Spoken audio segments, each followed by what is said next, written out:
মাত্র 50 বছর আগে একটি দেশ স্বাধীনতা লাভ করে আর স্বাধীনতা লাভের বছরই তার অর্থনৈতিক দারিদ্রতার জন্য তাকে শুনতে হয়েছিল বাস্কেট কেস বা তলাবিহীন ঝুড়ি শব্দটি। এই শব্দটি ব্যবহার করেছিলেন তৎকালীন মার্কিন যুক্তরাষ্ট্রের জাতীয় নিরাপত্তা উপদেষ্টা হেনরি কিসিঞ্জার। আর 50 বছর পর আজ সেই দেশটি বিশ্ব অর্থনীতির শিরোনামে উঠে এসেছে।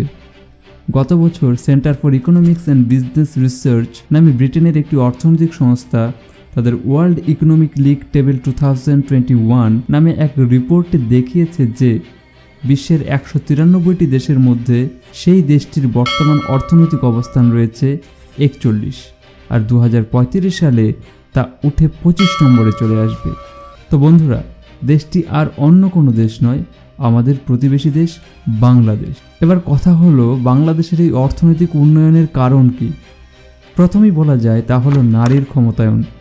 2016 সালে বিশ্বব্যাংকের এক তথ্য থেকে জানা যায় 2014 সালে বাংলাদেশে মহিলাদের লেবার ফোর্স হিসেবে অংশগ্রহণ ছিল 58%, সেখানে পুরুষদের অংশগ্রহণ 82%।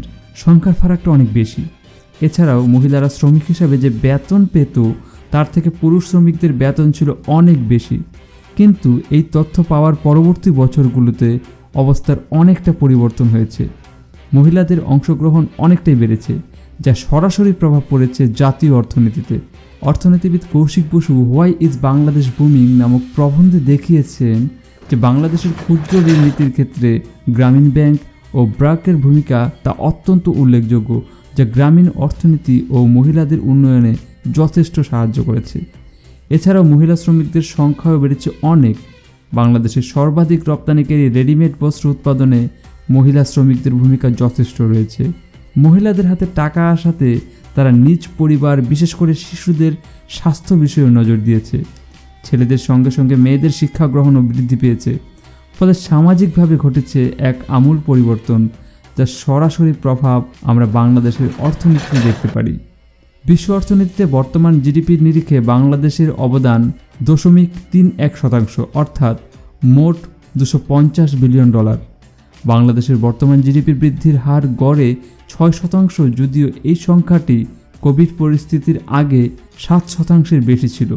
সবচেয়ে আশ্চর্যের বিষয় হলো কোভিড প্রকোপে যখন সারা বিশ্বে অর্থনীতি নিম্নমুখী, বাংলাদেশের জিডিপি কিন্তু ঊর্ধ্বমুখী।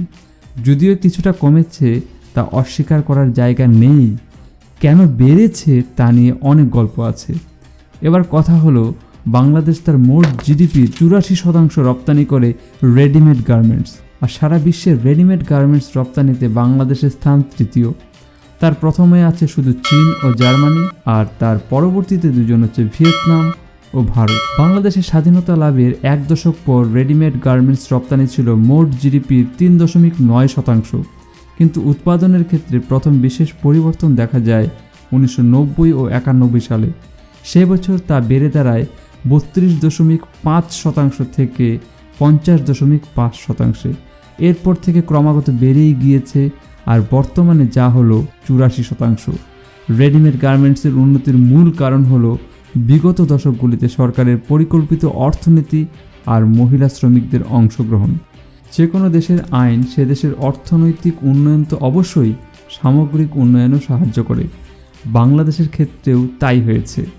ভারত ও পাকিস্তানের সঙ্গে একটু তুলনা করলে বিষয়টি ক্লিয়ার হবে, কারণ বাংলাদেশ অতীতে এই দুটি দেশের সঙ্গে সময়ে সময়ে যুক্ত ছিল।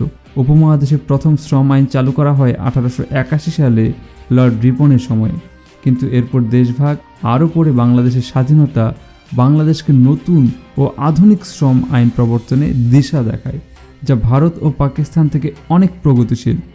বাংলাদেশের স্থায়ী কাজে যেমন অস্থায়ী ও ঠিকাদার কর্মী নিয়োগ বন্ধ করা হয়েছে, ঠিক তেমনি শিল্পপতিদের শ্রমিকের নিয়োগে ছিল অবাধ স্বাধীনতা, যার প্রভাব দেশের অর্থনীতিতে পড়ে, আর তার ফল আজ সবার সামনে। বাংলাদেশের অর্থনৈতিক উন্নতির পিছনে আরেকটি বিষয় হলো এফডিআই, অর্থাৎ ফরেন ডাইরেক্ট ইনভেস্টমেন্ট।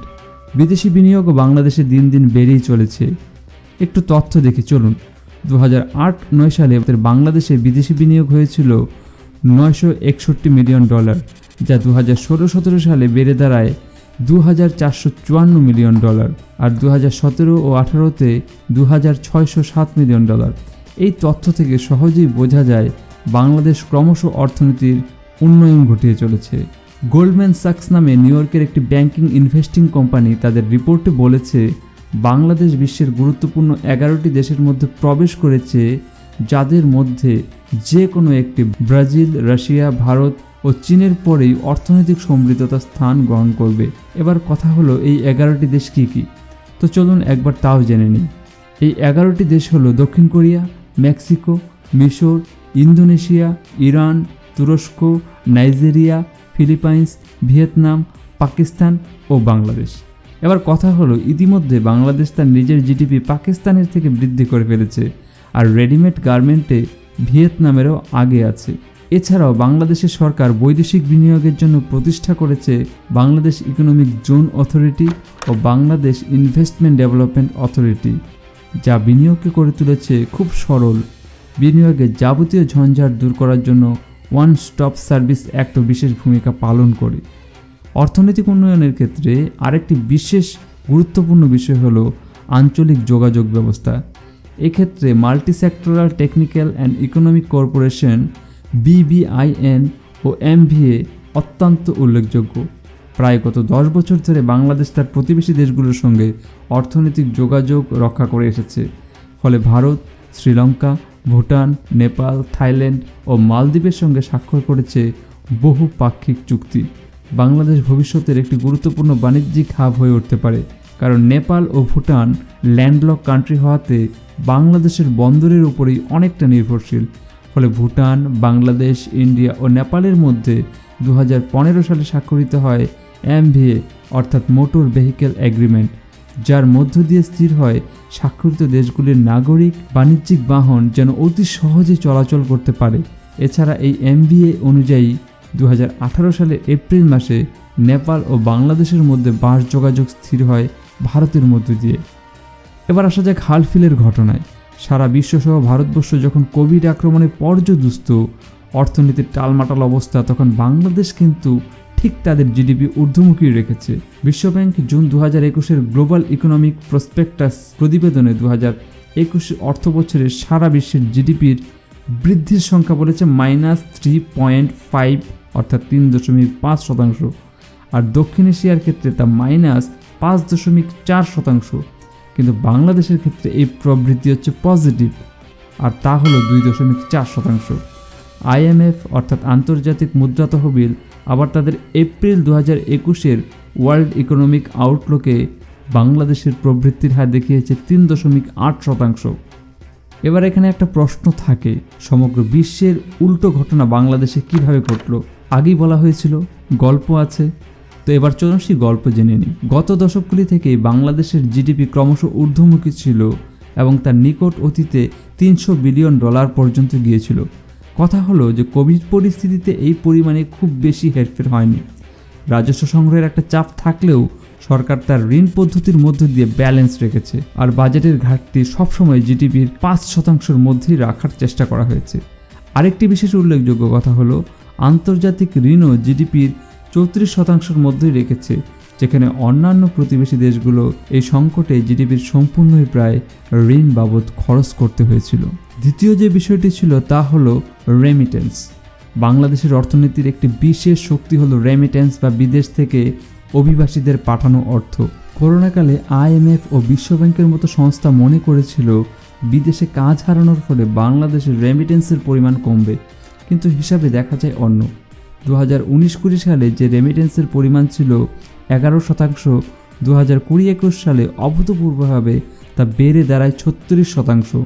ফলে বাংলাদেশে যে ভোগ্যপণ্যের বাজার যেমন সচল ছিল, তেমনি এই অর্থ ইনভেস্ট করা হয়েছিল বিভিন্ন ক্ষেত্রে। 3 নম্বরে বলা যায় যে বাংলাদেশের অর্থনীতির মূল চালিকা শক্তি হলো রপ্তানি বাণিজ্য, আর জিডিপির 84% অর্থ আসে রেডিমেড গার্মেন্টস রপ্তানির মধ্য দিয়ে। কোভিড যখন ইউরোপে প্রচণ্ড তাণ্ডব চালায়, লকডাউনের পর লকডাউন চলতে থাকে, তখন বাংলাদেশের রপ্তানি বাণিজ্যের ক্ষতির সম্মুখীন হয়ে পড়ে। কিন্তু 2020 ও 21 অর্থ বছরেই বাংলাদেশ আবার ঘুরে দাঁড়ায়, প্রায় 15% রপ্তানি বৃদ্ধি পেয়েছিল।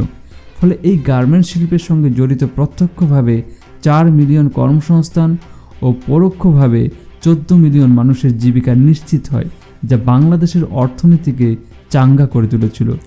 এর পাশাপাশি করোনাকালে দেশের ডিজিটাল পেমেন্টের পরিমাণও বৃদ্ধি পায়। অনলাইন শ্রমিক সরবরাহে বাংলাদেশ বিশ্বের দ্বিতীয় স্থানে রয়েছে।